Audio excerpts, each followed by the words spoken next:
I love the look of luxury, but knowing that I got it at a great price. And I feel like you're like me too. And that's why I know you're going to love Quince. Quince is my go-to for luxury essentials at affordable prices. I get DMs all the time. Where did you get that sweater? I'm telling you, I got it at Quince. You know why? They offer high quality items at prices within reach. And the best part, all Quince items are priced 50 to 80% less than similar brands. So they do this by partnering directly with top factories. So Quince cuts the cost of the middleman and then passes the savings on to us. And the best part, it only works with factories that use safe, ethical, and responsible manufacturing practices. And who doesn't love that? In fact, the thing you need to get right now are the toasted almond silk pajamas. It's a beautiful gift for someone in your life or just for yourself. So give yourself the luxury you deserve with Quince. Go to quince.com/KKC for free shipping on your order and 365-day returns. That's QUINCE.com/KKC to get your free shipping and 365-day returns. Quince.com/KateCasey. Now, we both know that shopping for a rug can be challenging. You've either got insanely expensive handcrafted rugs or the mass-produced alternatives that won't hold up. But that's where Revival Rugs comes in. Revival's founders didn't want to spend thousands on a new rug, but they didn't want to settle for less either. Revival is a global company with teams in the U.S. as well as weaving regions in India, Turkey, and Morocco. Revival works with artisans to preserve rug-making traditions and pass on this value to you. Eliminating middlemen allows them to remove steep markups, giving you amazing value at incredible prices. And Revival's popular washable rugs have the look and feel of a real rug, so you don't have to sacrifice style for convenience. And my favorite, which I ordered, is the sweatshirt rug, and I also love the stripe rug. So spruce up your space with Revival Rugs. Visit revivalrugs.com/realitylife and use code KateCasey20 for 20% off your first order. That's revivalrugs.com/realitylife, code KateCasey20. One more time, revivalrugs.com/realitylife with code KateCasey20 to save 20%.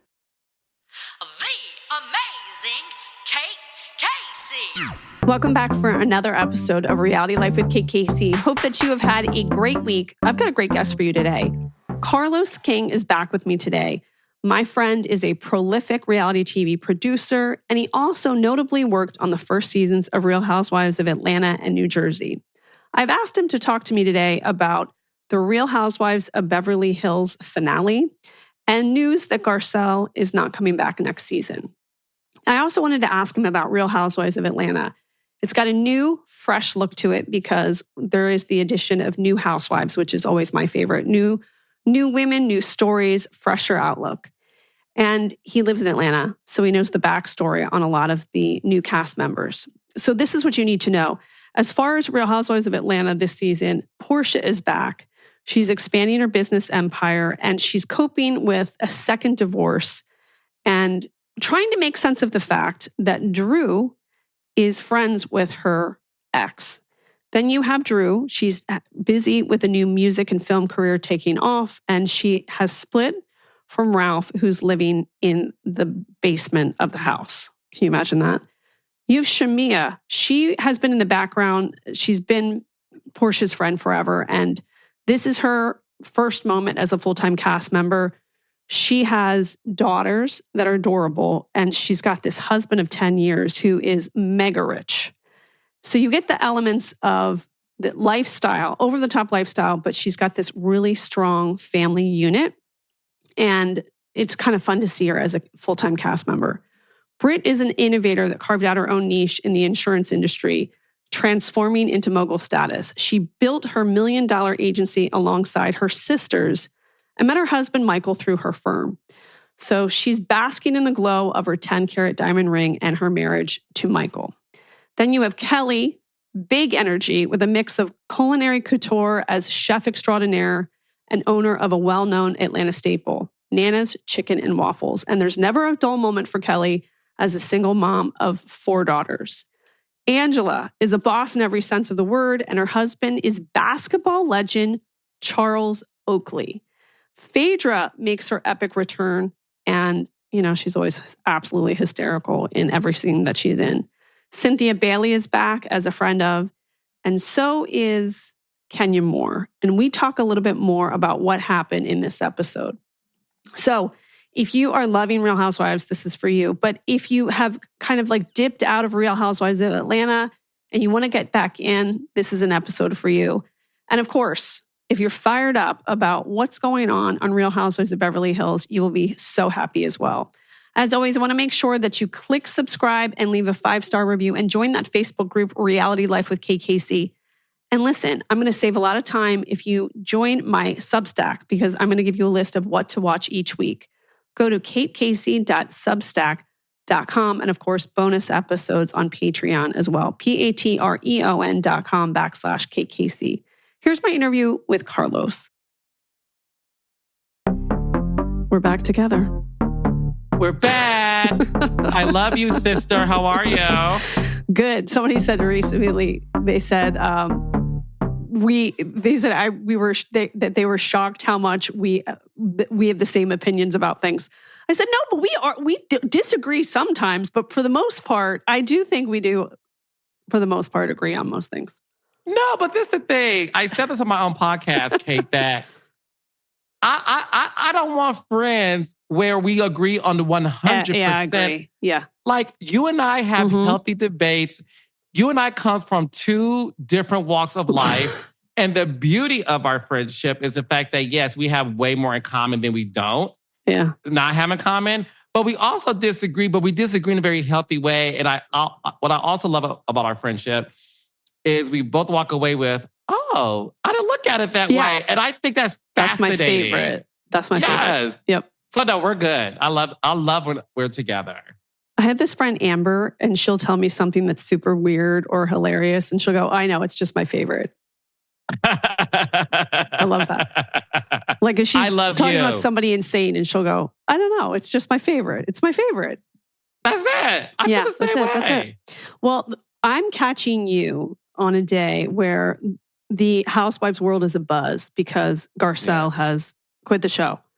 It sounds like she got really mad at the reunion and walked out, didn't take a cast photo, and then made a video yesterday, or maybe was it today or yesterday, where it was yesterday. It was yesterday, Tuesday, yeah. Yeah. So I wanted to know what you thought about that. As a producer of reality TV and someone who's worked in the Real Housewives space, you have a cast member that is on the reunion couch, gets frustrated, walks out, doesn't participate in the photo. Now, are they so enraged by that where they kind of say, listen, we're at an impasse here? Is it her frustration because it doesn't feel like things are going her way? Is it just tiredness from the season, feeling like I took this opportunity as far as I could. I have all these other ancillary opportunities. Like I'm going to go out on a high note. What do you think?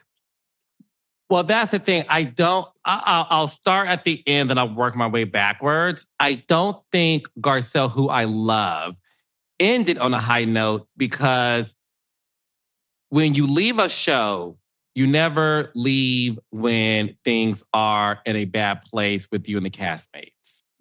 That's not ending on a high note. Yeah. Ending on a high note, for example, would be Erica Jane saying, I'm out this bitch. Like, I'm done. That Erica had a great season. She wasn't in the drama. She gave her colorful commentary. She went through it for 3 seasons. Erica leaving this season will leave on a high note. Garcelle, unfortunately, did not have a great season as it relates to the public opinion of social media. And on top of that, you kind of saw this decision between her and Sutton and their friendship play out slowly throughout the season, more so in Garcelle's confessionals, where she pretty much said that, and I'm paraphrasing, but she pretty much said that Sutton was kissing Kyle's ass and not holding her accountable, which what I find so fascinating about all of that is, and can you tell me if I'm wrong? I have never had a friend group, and I have like 3. We don't say things to each other like, hey, you didn't have my back. Hey, you didn't take up for... I think that's so like alliance-coded, reality trope that I've said this from day one. I said Sutton and Garcelle's friendship just isn't based on we actually like each other. Yeah. It was a relationship of convenience. Garcelle leaving is sad for the show. I loved her on the show. Beautiful, accomplished. And I always felt that she said how she felt. And I love people like that. But I do think she probably did not like the fact that the audience wasn't into her this season and they were into Dorit. They're very much into Bose.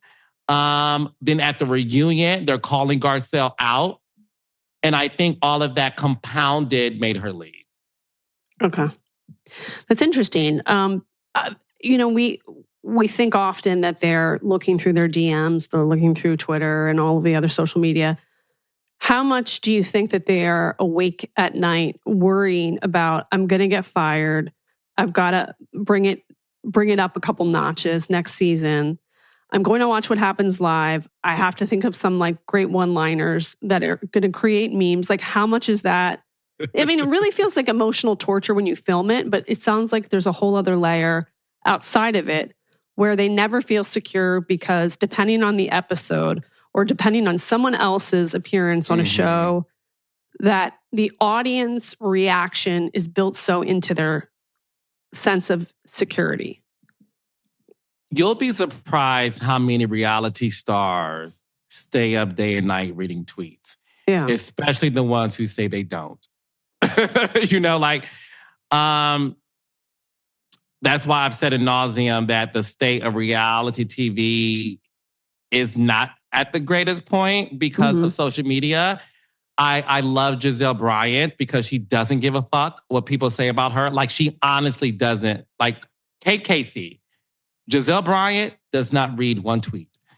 And that's why she's able to, like, focus on her job, focus on just, like, being the bad chick that she is, and can have great seasons and not so great seasons, but she's never left a show or a reunion stage.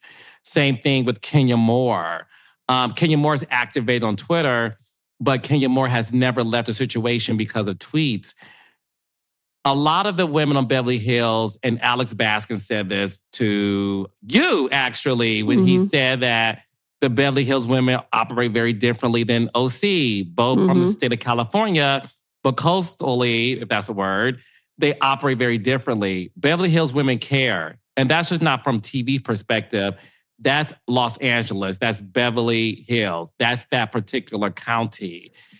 They operate very differently. So it's like, so it's almost like because they're within the industry, they're very cognizant of like what's their Q score. 1,000%, because we are in an industry of rejection. We're an industry where the beauty, unfortunately, is in the eye of the beholder. When you are an actress or a model or entertainer and you go to an audition, you're at the mercy of the guys and sometimes women behind the desk. Pretty much, they have your fate in the palm of their hand. Yeah. And you're at the mercy of the agents. You're at the mercy of this industry. Reality stars operate that way when they're at the mercy of Twitter. And one thing Garcelle said that I was like, oh my gosh, Garcelle, I wish you had somebody on your team who was an expert in reality. When she said, well, I'm the fan favorite. It's like, well, who told you that? Like, who said that? Like, when someone says I have the number one show on TV, there's metrics to confirm that. You and I can say, KKC, we're the fan favorite of all the podcasts in the TV film category. They'll say, well, bitch, who told you? Right. But like, how do you know that? So when she said that, I was like, Garcelle, no, don't be that woman that reads the tweets and believes that this is real life, because it isn't. And I feel sad that she left because my gut is telling me, Kate Casey, the largest part of the reason she left is because I've never seen Garcelle get so many mean tweets this season that she's ever had on the show. Do you think that's because one of her adversaries is Dorit, and Dorit showed up as a totally different person this season? Yeah. One thing our mutual friend Tama Judge has always said ad nauseum is, for reality stars, including herself, you're only as good as your last episode. Right. That's it. Because we, as a consumer, we are fickle. Yep. You know, my favorite housewife of all time is Kyle Richards. This season, to me, was not Kyle's greatest season. It doesn't mean I love her less. It means I'm able, as a human being, call out the things I don't like and say like, Kyle, don't like this. Not looking good, sister.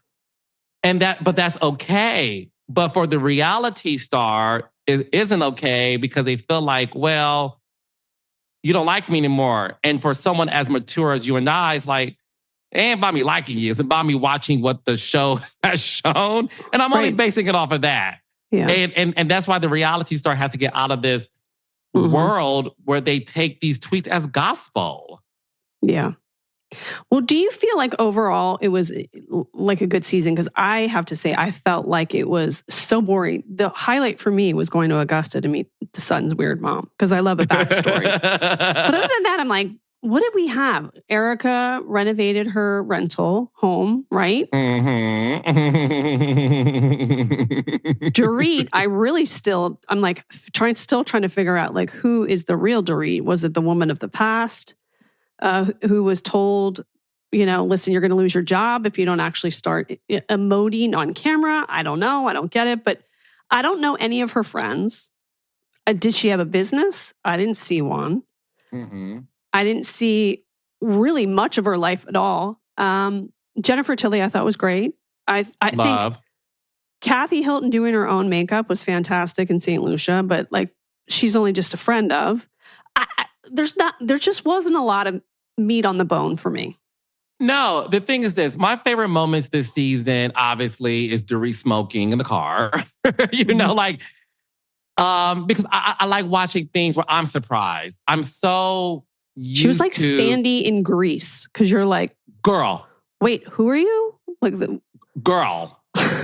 And the fact I think Erica Jane, and Erica, if you didn't say this, I'm sorry. But I think Erica Jane was like, yeah, we all knew Dorit smoked. She just never did it on camera. But like, yes. I always feel like she's pretending to be Mary Poppins. Well, well, that's the thing. It's Beverly Hills. It's the land of make-believe, right? Yeah, true. And that's the reason why it's hard to tell real, genuine personal story, because they keep things closely guarded to their chest. No Real Housewives of Beverly Hills, to me, and Kate, please stop me if I'm wrong, of all the housewives that has come and gone through Beverly Hills,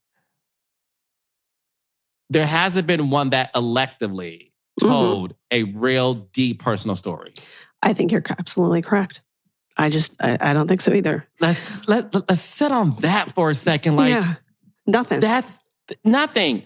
The one of the best stories to me, obviously, was, and when I say best, I mean in terms of like, wow, shocking, was what Erica Jane was going through. But unfortunately, that's because the press found out and you had no choice but to talk about it. Yes. And I think that's why we sort of have this sort of like, I'm not sure about this particular season. Because outside of Dorit and Kyle's beef, which honestly, Kate, should have been 2 episodes, if I'm being completely honest, nothing happened. I spent 14 fucking episodes and I don't know any more about Mauricio and Kyle's divorce than I did last season. I don't know shit. Well, I'm also like, why are we here? What are we doing? Because I feel like the audience and the cast and the production crew, we've all made this like imaginary contractual agreement. We're going to have appointment television. We're going to look forward to this all week, sit down. And what we're expecting is for someone who has this platform and gets paid this much money and is part of this ensemble cast, which is probably very hard to get an entree into that job. You got to show us something. Show us where the sausage is made, something. And it's almost like for Kyle, it's almost like if she were an accountant and she said, you know what? I just don't really want to talk about numbers. Oh, that's why I fucks with KKC. You know what I mean? Like, why are we here? What are we doing? You're on a reality show. I got one better for you. That's like someone tuning in to Reality Life with the amazing Kate Casey, and your episode starts with, I don't feel like talking today. Yeah. So we're gonna sit here and you guys can listen to me read. Right. Like, what are we doing here? Why is this happening? And like, I feel like this is like a thing with that franchise. Well, like limited exposure to what's really going on in their lives. Why are we on a reality show? What's the point? Oh, shit. Just being a scripted series.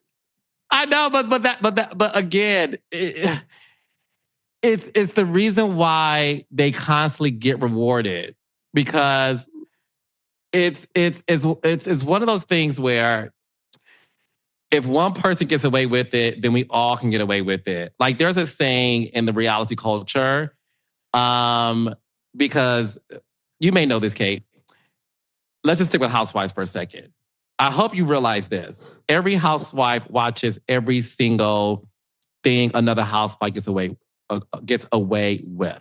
Oh, sure. And then they keep it in their notes section of their phone. Oh, yeah. Well, that person didn't have to show their boyfriend. Why do I? Yep. When Jenna Lyons was allowed yep. to not show her girlfriend, I know for a fact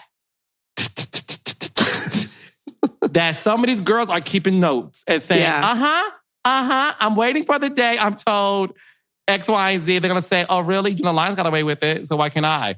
So, again, when you look at the Beverly Hills cast, they all feel like, well, that person doesn't have to go into detail about what we all know. Dorit doesn't smoke on camera. We know she's likes to spark it up. No one will ever ask her about the financial situation. No, nobody will ever.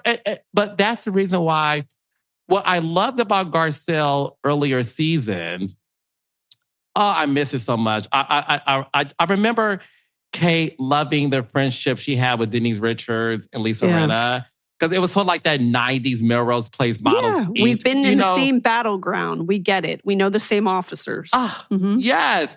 And Garcelle came like a fish out of water, calling shit out as we would, like, oh, what's that? What's going on here? But I think the mistake that Garcelle made, honestly, is forming an alliance. Instead of getting to know each of these women. One thing I will give Kyle, right? Kyle always did a good job making sure that she was nice to everybody. And that's the reason why all those women respect her.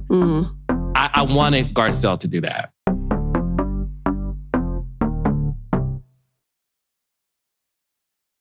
There are so many things in life we just never get around to. Taking up that hobby, cleaning out the garage. The little things that don't really make huge differences in our lives. Yet, there's one thing that most of us have probably been neglecting that can have a huge impact on our family's future. It's life insurance. And with SelectQuote, getting covered with the right policy for you is easier and more affordable than you may think. SelectQuote is one of America's leading insurance brokers with nearly 40 years of experience, helping over 2 million customers find over $700 billion in coverage since 1985. If you have high blood pressure, no problem. If you have diabetes, that's fine too. And even if you have heart disease, SelectQuote partners with carriers that can cover those conditions and others. Head to SelectQuote.com and a licensed insurance agent will call you right away with the right policy for your life and your budget. SelectQuote, they shop and you save. So get the right life insurance for you for less at SelectQuote.com/realitylife. Go to SelectQuote.com/realitylife today and get started. That's SelectQuote.com/realitylife. Let's face it, weight loss can feel overwhelming. That's why Hers is changing the game. By providing access to GLP-1 medications plus expert care, they make your goals more achievable. Hers is transforming women's healthcare by providing access to affordable weight loss treatment plans delivered straight to your door if prescribed. Hers offers a holistic weight loss program with personalized solutions including compounded GLP-1 weekly injections featuring the same active ingredient as Ozempic and Wegovy or oral medication kits. So after submitting an online intake form, a licensed medical provider will determine what plan is best for you. And if prescribed, your program includes medication, ongoing care, and online support, and all at one cost. So if you've been struggling with your weight loss journey, it's time for you to find the best option that works for you through Hers. Start your initial free online visit today at forhers.com/KateCasey. That's forhers.com/Kate Casey for your personalized weight loss treatment options. forhers.com/Kate Casey. Hers weight loss is not available everywhere. Compatible products are not FDA approved or verified for safety, effectiveness, or quality. Prescription required. Restrictions apply. Wegovy and Ozempic are not compounded. Actual price depends on product and plan purchased. I also think when it comes down to it, this is a show about a company town. Same thing as New York and financial services. LA is a company town. And it doesn't matter how much money Sutton has. She will never be important in that town because she doesn't have some background in the entertainment industry. She doesn't have anything anybody really wants. And that is why she's obsessed with Kyle's approval. But she's never going to make it up high. She just isn't. Girlfriend, you, once again, the amazing Kate Casey. You're absolutely right. And that's the reason why Garcelle leaving leaves room for Sutton to really bow down to Kyle because Sutton wants so badly to be accepted because, in my opinion, based on watching her in Augusta, she wasn't accepted by the woman she loves the most on earth, and that's her mother. So because Kyle, for all intents and purposes, is the mother of this mothership, right? You want to bow down to the queen. You want the queen to love you. And that's why in this finale episode, when Sutton was talking to Garcelle, and she's tearing up about, me and Kyle had a moment in Augusta. And then, it was pretty, almost borderline pathetic. I'm like, how old are we? What are you doing? What? You know what will be very interesting is if they were to hire somebody who had equal, if not more money, but had ties to the entertainment industry. Because she holds that, that power over the other people. We've heard her say, like, snide comments about the size of someone's wallet. Yeah. It's just like, like a dorky person who gets access to money and then, they can throw their money around and get access to certain things or people, throw the part. Like I gave the example the other day of like, someone's child is dorky at school. So the rich parents throw the party and invite all the kids to social engineer. Yes. I mean, smart. So good. There's Accurate. nothing that Sutton can ever do unless she is the producer of like an Oscar award-winning movie. Maybe she can get entree into certain circles, but not really. And that bothers the shit out of somebody when they have a ton of money and they can take a private jet and they can go to, to France and then, get a couture look. She can never buy access into that world. No matter how many Elton John charity tickets you purchase. Doesn't matter. It doesn't matter, right? And she Lisa paid Rinna, full price and she's on the outskirts of the party, right? A table on the outskirts. But Lisa Rinna got invited and didn't have to pay. Didn't have to pay. Talk about a middle finger to like, I'm still Lisa fucking Rinna, right? You're so accurate because the thing is this. Unless you bring on Kris Jenner, do you know what I mean? Yep. Like a woman who can greenlight a show if she pitches it correctly to a network, right? A woman who easily has her pulse on all things Hollywood. Unless you bring Kris Jenner on, those girls are definitely in the mindset of, we're not going to go against the person that has it. Because even when Diana Jenkins was on, I remember watching the show because, again, I actually, like you, Kate, we watch it as consumers and not people whose fingers are ready to attack people on social media. So I remember watching the show and I'm like, all of these women, it wasn't as noticeable as the way some of them kissed Kyle's ass, but it was sort of like this subtle, like, we like Diana. We accept her. She's cool. Like they never really challenged her. And I think that's because, to your point, Kate, we've seen her take pictures with Elton John. Like Diana definitely had her pulse on the entertainment industry. And that's why they all said, we actually liked her. Like, sorry, Twitter, you guys did. We liked her. unless they bring on somebody on that show like that, I think Sutton will always try to find her value within Kyle's eyes. It's crazy. Any last thoughts on Beverly Hills? I mean, clearly they have to bring new people in. They have to. Look, I think the reason why I really like Crystal Minkoff, my thoughts on Crystal was always this. I feel like she has so much potential. So much potential. She's beautiful. Her husband's successful.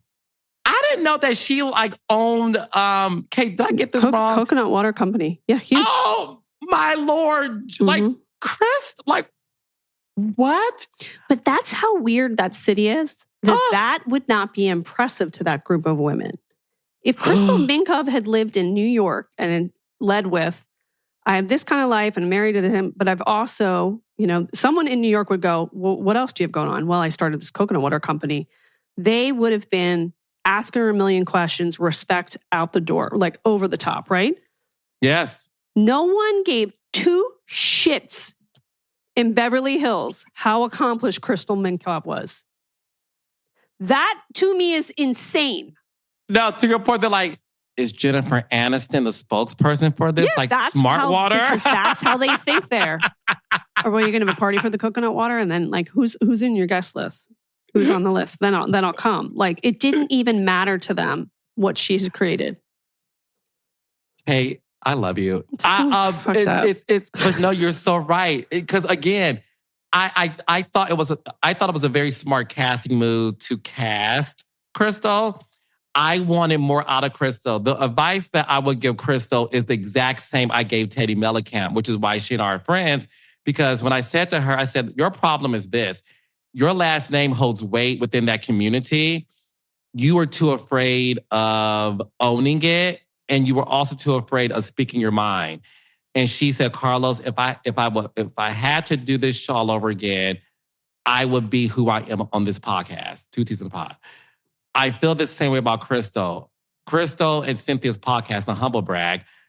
I like Crystal on the podcast, but I'm also like, well, damn, Crystal, you didn't give a smidgen of that.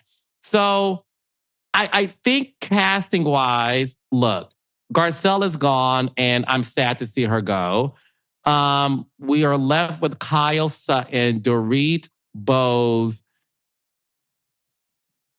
Erica Jane, and Jennifer that's it, Tilly. right? Jennifer Tilly on the side. Yeah. Yeah. I think to your point, Kate, let's have a real conversation.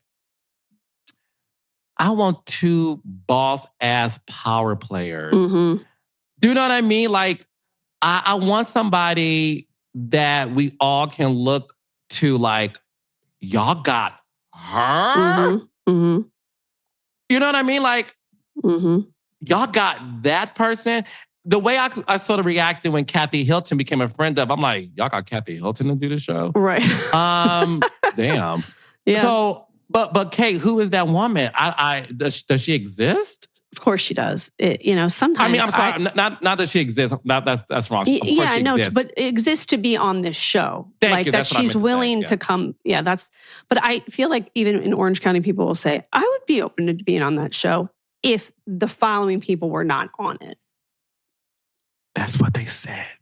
Casting for Atlanta. Oh, so yeah, that makes sense to me. A lot of women, when I used to cast the show, and I want to get back to your thoughts on before we wrap up Beverly Hills. When I used to help cast Atlanta, and I'm not going to name names. KKC. Yeah. I was speaking to women that are household names. And they said, Carlos, we love you. I would do it if this person or these two women weren't on the show. And I'm like, well, girl, they ain't going nowhere. They're like, yep. Then you will never have me. Yep. Yeah. So Kate is accurate. So I'm pretty sure these women that Kate and I can dream of, I could bet $1 million too, Kate, that these women were approached and they probably said to them, I'll do it if that person or these people weren't on the show. Absolutely. What were you going to ask me about, or say one part of the last part of Beverly Hills? Oh, so who is your dream housewife that you would love to see join Beverly Hills? It could be a long shot, but like, who is the one that you're like, this woman will not only give us personal story, she will also give us, access to her world and her business, and also like stand up for herself. I mean, I think the two different archetypes that I think are missing that I would love to have on the show is a woman who has their own production company, like somebody like a Reese Witherspoon, like she has Hello Sunshine, somebody who has that kind of power where they're green lighting projects, because you would see the city in a different way through their lens of how projects are greenlit and the power structure and like, how the industry works. I would like that.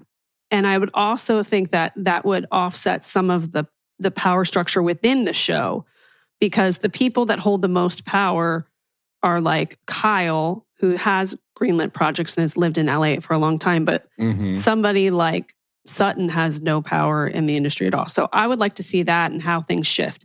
And the other thing is, I do think that they have been wise in the past to have someone who may have been an actor, because that's a cool lens to look through as well.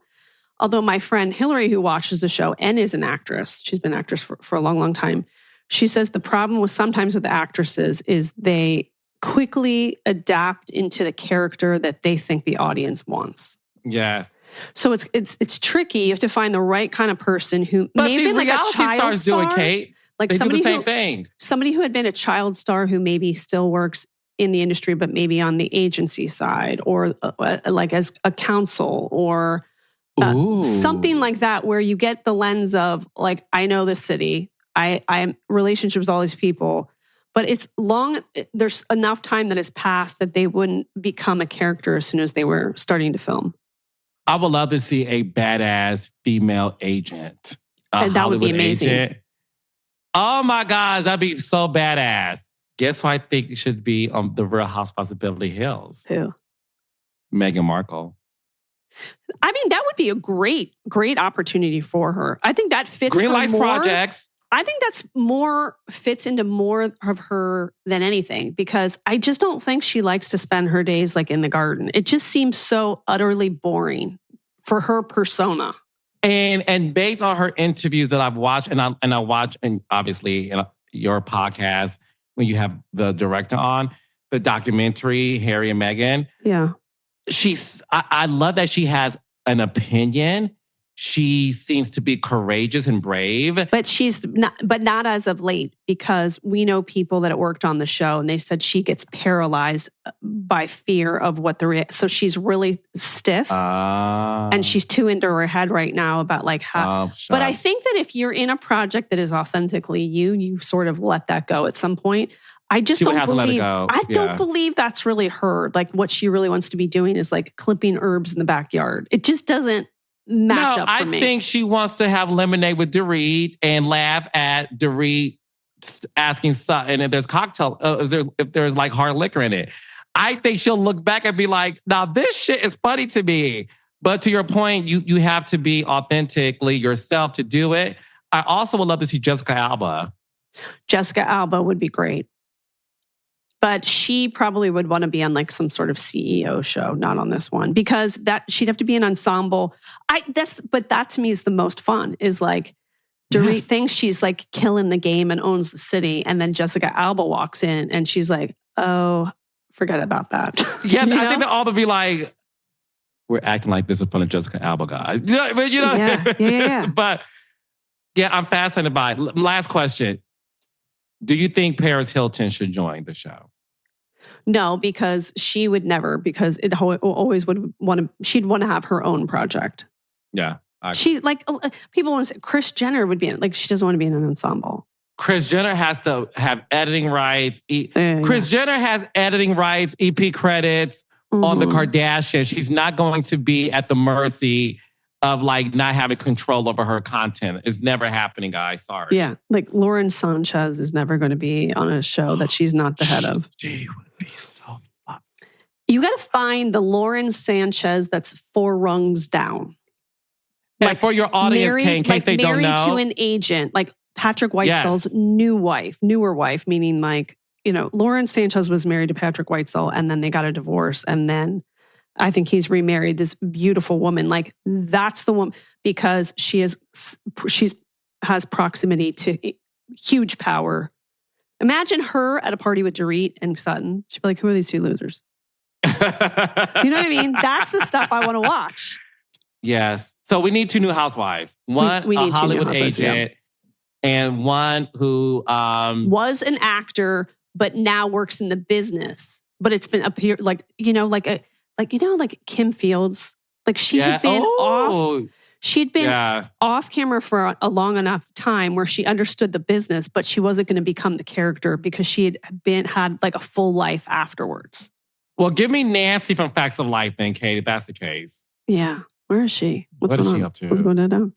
All right, let's talk about Atlanta, because this season I was so much happier because they brought in new cast members. I had grown so bored of the show because it felt like the same thing every season. Mm-hmm. And since you have lived there a long time, everybody. You got to tell me the backstory. And I want you to begin with Angela. So what do we need to know? So I am enjoying this season. I really like the girls. I like all of them. Shamia has been a beautiful surprise. Yeah. As someone, Kate, this is so wild. I've known Shamia for 10 years. And I had no idea Shamia's lifestyle was like that. Yeah. Because we saw her in the background with Portia. Yeah. Yeah. So no clue at all. She kept this. 0. Wow. She is so sweet and humble. And she this is who Shamia was back in the day. She definitely would fall in the background because in Atlanta is known to be cliquish. Got it. Atlanta's a very cliquish city. And there's 3 different social groups in Atlanta. Which, by the way, you did say you're in 3 different groups earlier in this episode. Yes! Your memory is powerful. Yes, come on. So that's why I live in Atlanta. Wait, why? But why are there 3 groups? And what is it? Like the musicians, the actors, the financial people? Like, what is it? You are so good. Okay, so there's the socialite group who spent $30,000 having brunch. Dumb. Wait, you're friends with them? No. I don't. Or they exist. I'm not spending $30,000 on a brunch. I'm but not. You know them. No. Okay. But I know them. I know them. Their social media pages are private. Oh, that's a surprise, because out here they would be public, taking pictures with the bag and the cakes and everything. No, private. That is a power move. Right? Their pages are private. Mm-hmm. Hate. There is this private membership club. What? Tell me everything. In Atlanta. It's kind of new. You got to obviously pay a fee. Kate, you literally... What? When you walk in, they confiscate your phone. All right. Okay? So it's not like a sticker over the camera. It's like it's like "Good night, Irene. Gone, baby, gone." You're not going to see your phone till later. Here's your ticket. You'll get your phone upon leaving. Okay, let's say I was a member and I'm like, hey, you want to have dinner here? You're like, yeah, let's have dinner. We'll hand over our phones, and let's say we try to sit down. We had our dinner, and let's say you wanted to leave. I'm sorry, I wanted to leave. Okay. And you're like, I'm just going to stay behind. You can't stay behind, Kate. You have to leave with me. Wow. Yeah. Wow. So that's one group. Okay. Yeah. The other group are the music, the hip hop R&B music world, right?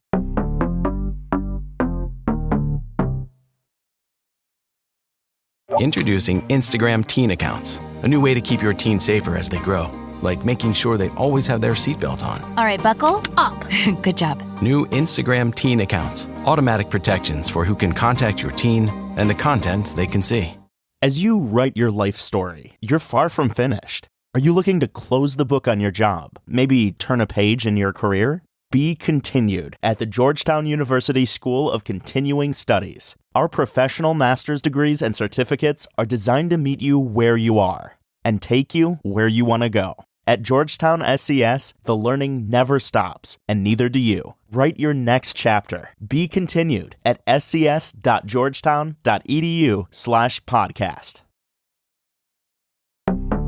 And there was that recent show that I watched. It was like one season on Netflix, and I said, I'm obsessed. What show was that? I'm forgetting the name of it right now, but the one girl, she was very young, and she had a child with a rapper and got so mad at him because he cheated on her. She took a golf club and broke all the windows of the luxury car in the driveway. It was on Netflix. Didn't last long. Oh, I'm like, girl. Yeah, it looked really good. It. Okay. Yeah. But I'm sure they're in that group. That's one group. So that's the second group. And then the third group are so it's a socialite, the music world, and then it's the sort of like actor world, right? Okay. So it's like the ones who are like, in the scripted world, and they have their own group, and they're more of like this private society to where they don't go outside. They curate their experiences at like each other's homes. Ooh, wow. So Shamia, wait, before you tell me that, who is the most famous person in Atlanta that, like, if you have them on your guest list, like, everyone's going to flip out? Ooh, most social capital in Atlanta. Oh, if Marjorie Harvey, Steve Harvey's wife, is at your event, you made it. Yeah, you made Marjorie Harvey for sure. Marjorie Harvey is somebody who does not go to the opening of an envelope. Like there's She's like selective. Yeah. Marjorie Harvey is one of the most beautiful women in the world, inside and out. She is uber fabulous. And if you are able to get Marjorie Harvey to say yes, you made it. You made it in life. She doesn't go to anything unless it's something important. Wouldn't you like that reputation though? I would love it. Yeah. I'm kind of digging that. I don't have that, Kate. I'm digging that. I aspire to be Marjorie. That's cool. Yes. I don't have that. So there you go. But no, so that's the reason why I love Shamia, because Shamia belongs in these like rooms, but she's never been like showy about it. And I think that's why people love her. Yeah, but she was showy in the first episode with the car. Well, no, I mean prior. That's what I'm saying. I gotta be honest, I was a little worried for her. I'm like, I don't feel like that's a good idea for any housewife to be doing that.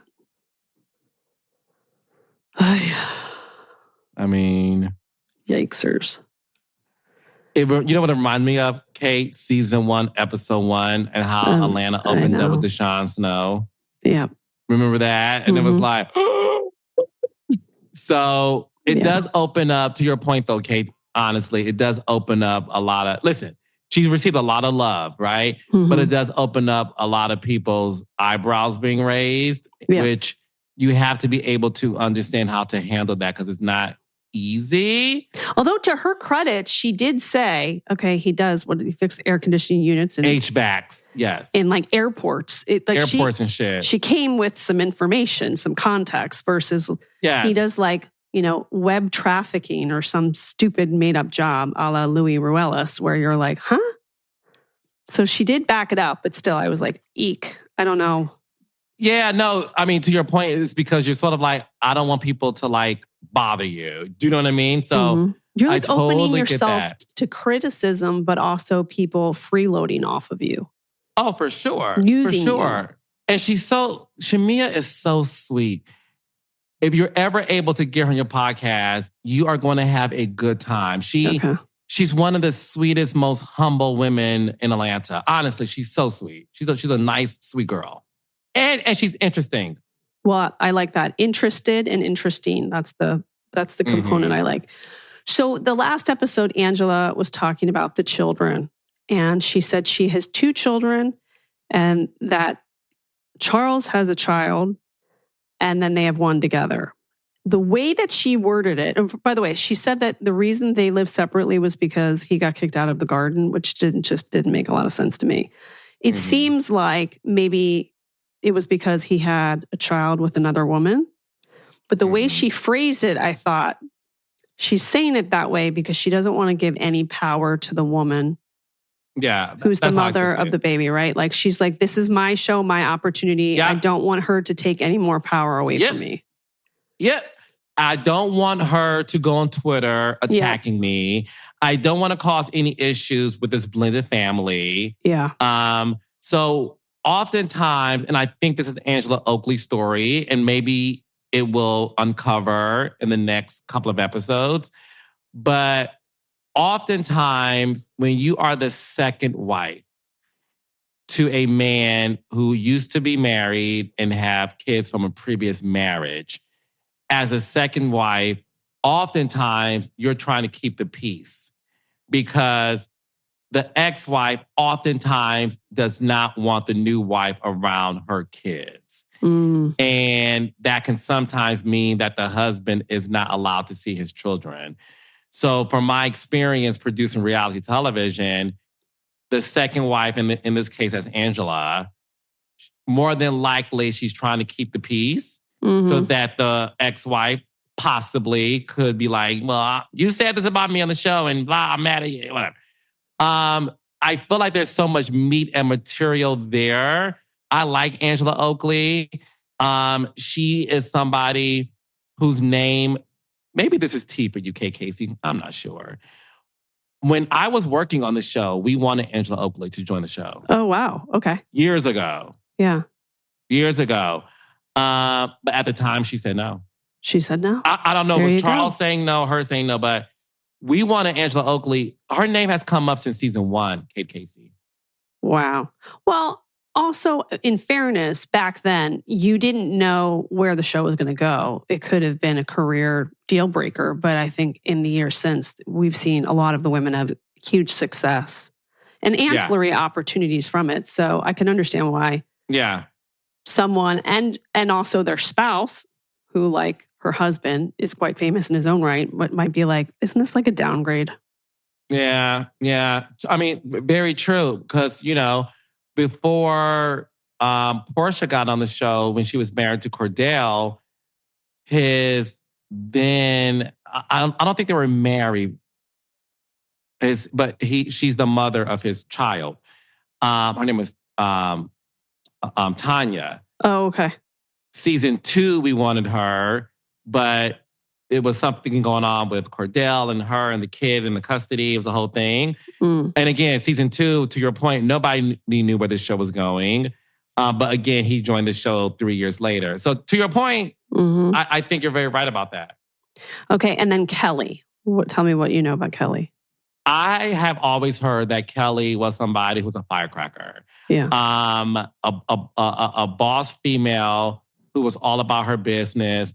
I heard things about Kelly when she was in the relationship and she was married, just about how much of a presence she had in the room she was in. She wasn't a socialite by any means, but she was definitely somebody that was known for her business acumen. And she was Kelly can get into any room. There you go. Any room. Kelly goes to New York City and can get you into rooms, honey. I love the way you put that. That gives me such a window into someone's power. Like, which room can they get into? Right. Yeah, Kelly can get into rooms, honey. She's going to work her way into a room. Okay, my last question is about Kenya. Was she always supposed to be a friend of the show or started out as a cast member and then it was downgraded? Cast member, then obviously we're going to see what happens when she had her spa party and the whole thing with the Brit Edie stuff. But no, Kenya was, for all intents and purposes, a housewife. Unfortunately, we're not seeing the confessional interviews. She's not holding a peach. I think based on the coming up preview, I think we may have 2 more episodes left of Kenya. Okay. And how is she feeling about that? Because I know that you probably talked to her. Yeah, no, listen. What I will say right now, Kate, she's doing great. Kenya's doing great. At the time all this happened, obviously she was very heartbroken, very confused. And to her credit, and I have to give her this, she decided to take time off and like figure things out and heal and take her daughter around the world. Which I always take that as like some sort of like global baptism. You know what I mean? Where you go through something so devastating that came out of nowhere, Kate, and you can either say, woe is me, and start to like go crazy on social media, or you can say, let me sort of go the spiritual route. Reset. I'm happy to, and Kenya did a reset, and I'm happy to say, as of today, she's doing great. She really is. She really is. And listen, whether you like Kenya or not, you can't deny her impact on that show. Yeah. Yeah. Also, probably nice to go to like Thailand and no one's like, okay, so what happened last night on the episode? Yeah. Like you can just meld into the world that. and remind yourself, I am bigger than just one show and one network and one kind of industry. Yeah, I didn't even think about that. That is true. Like to go to a place where nobody knows your name. And not that they won't know who Kenya Moore is, but to your point, like the odds of somebody walking up saying like, so what happened? And you know, so I'm happy she did that to herself. It's good though. I think they all need a reset, regardless of what happens in a season. Reset yourself. Reset yourself. I think, listen, my advice for all reality stars, when your show's on hiatus, leave the country. Yeah, and like, I agree. For like maybe 2 weeks and just reset and be alone. Be alone with your thoughts. Don't go on social media. Have a social media fast. Regroup, recenter, because I think Kate's right in the sense of like, you need to be able to just like reset your life. Wait, is that our TED Talk? Is that our TED Talk? You and I doing a reset TED Talk. Yourself. Yeah. Yes. I love that. Okay. What's going on in your podcast this week? And where can people follow you? So so on Thursday's episode, I do a solo episode about Garcelle leaving the show because I wanted to make sure that I said everything I had to say before people started to say, well, Carlos, you meant this or you, whatever. Yeah. You get it, Kate. So that's coming out this week, Thursday. And I really do a nice deep dive in terms of Garcelle before Housewives, Garcelle during Housewives, and what to expect from Garcelle post Housewives. I mean, she had a huge career before it. She'll have a huge career after it. Yeah. It's the ones that didn't have anything that I'm like, oh, reset yourself. It all came around. Yeah. It all came around. Okay, so you have that. And then what did you say the other episode was today or this week? Oh, so that was on Thursday. And then catch my earlier episode where I do a recap on the Real Housewives of Atlanta, episode 3 of season 16. And it's a fun one. I'm enjoying the show. I'm laughing. So that's good. Yeah, you know what? It is funny. That show is really funny. It's funnier than the other ones, for sure. I agree. And then where can people find you? So, Reality with the King podcast, wherever you get your podcast, so make sure to like and subscribe. And please leave a 5-star review. It helps us in the algorithm. It sure does. And then you go, yes, please. And then I have a YouTube channel. It's Carlos King YouTube channel. I do one-on-one exclusive interviews. You can watch me there. And on all social media platforms from Instagram to X to TikTok at @TheCarlosKing_. Thank you, Carlos. I love you, KKC. Love you back. Mwah. The amazing Kate Casey. I want to thank Carlos and remind you again to click subscribe, leave a 5-star review, join the Facebook group, Reality Life with Kate Casey. My what to watch list is at katecasey.substack.com.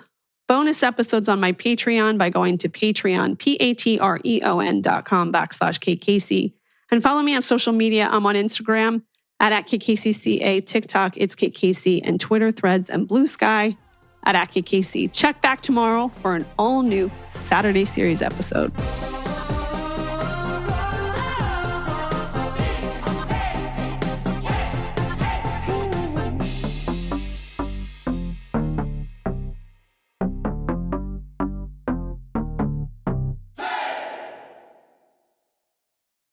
Hey everybody, we have some exciting news that we want to share. If you want to go on an adventure with Generation Y, we'd love for you to join us. January 26th through the 30th, 2026, we'll be sailing from Miami to the Bahamas on Wondery's first ever true crime cruise aboard the Norwegian Joy. Aaron and I will be there to chat, hang out, dive into all things true crime, and we're thrilled to be joined by some familiar voices in the true crime podcasting world. Surti and Hannah from Red Handed, Sashi and Sarah from Scamfluencers, and Carl Miller from Kill List. Super excited to hang out with them too.